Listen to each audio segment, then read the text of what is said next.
சொந்தங்களுக்கு வணக்கம்.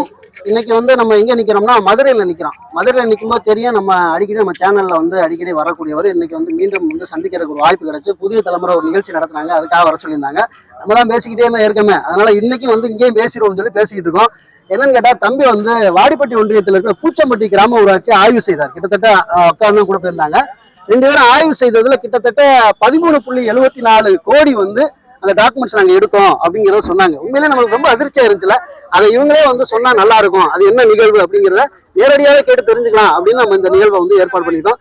சொல்லுங்க ஞானம், அது என்ன நடந்துச்சு? வணக்கம், என்னோட பேர் ஞானசேகரன். சொல்ல வேண்டியதில் அவசியம் இல்லை.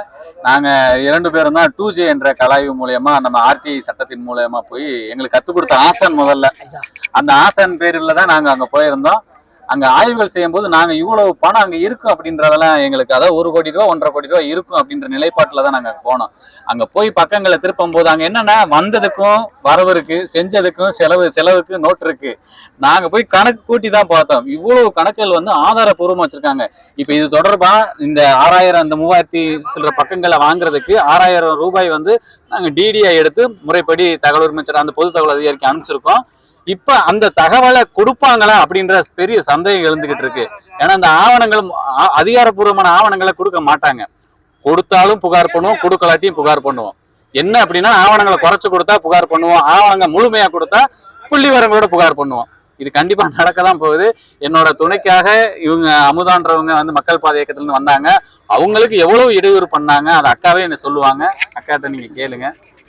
அனைவருக்கும் வணக்கம். நான் மக்கள் பாதை பேர் இயக்கத்துல இருந்து அமுதா, மதுரை மாவட்ட ஒருங்கிணைப்பாளர். தம்பி ஆய்வு பண்ண கூப்பிட்டாங்க. நான் சரி, சின்ன விஷயமா சின்ன அமௌண்டா தான் இருக்கும் அப்படின்னு சொல்லிட்டு ஆய்வுக்கு போனா அங்கதான் பெரிய திடுக்கிடும் தகவல்கள்லாம் எங்களுக்கு கிடைச்சது. இந்த ஊராட்சியில பாத்தீங்கன்னா உள்ள நுழையும் போதே எங்களுக்கு பிரச்சனை பண்ணாங்க. ஆமா, நாங்க உள்ள எந்த ஒத்துழைப்பும் கொடுக்கல. என்ன வெளியில போக சொன்னாங்க. நான் சொன்னேன், செக்ஷன் 4B படி பொதுமக்களான யார் வேணா எப்ப வேணா ஆவணங்களை பார்க்கலான்னு ஒரு சட்டம் இருக்கிறது. இது உங்களுக்கு தெரியுமா? ஏன் என்ன தடுக்கிறீங்க பார்க்க விடாம நான் கேட்டேன். ஒரு கட்டத்துல கூட எல்லாரும் சேர்ந்து என்னை வெளியே அனுப்புறதுக்கான முயற்சி எல்லாம் பண்ணாங்க. நான் ஒருபோதும் வெளியே போக மாட்டேன். இந்த ஆய்வு பண்ணிட்டு தான் போவேன். தம்பி எடுத்து கொடுக்குற பக்கங்களுக்கு கணக்கு போடுற வேலை தான் எனக்கு கொடுத்துருந்தாங்க.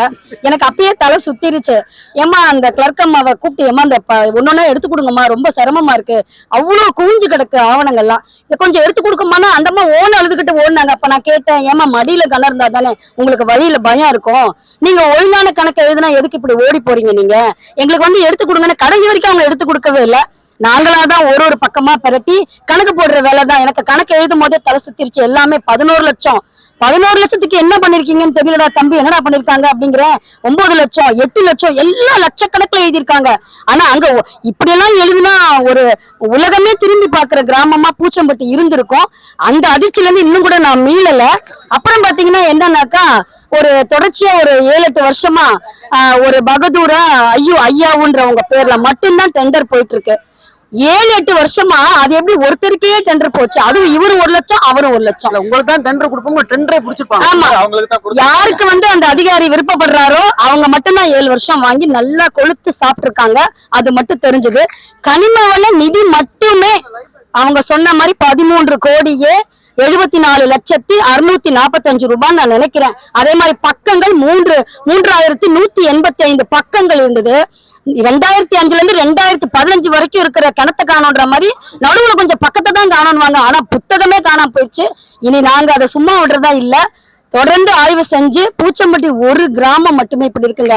நான் என்ன மக்களுக்கு, இளைஞர்களுக்கு ஒரு கோரிக்கை, ஒரு அன்பான கோரிக்கை வைக்க விரும்புறேன்னா, ஒரு ஊர்ல இருக்கிற, இப்ப கனிமவள நிதி மட்டும் இல்ல, சென்ட்ரல் கவர்மெண்ட் 1008 ஸ்கீம்ல கொடுக்குறாங்க நிதி.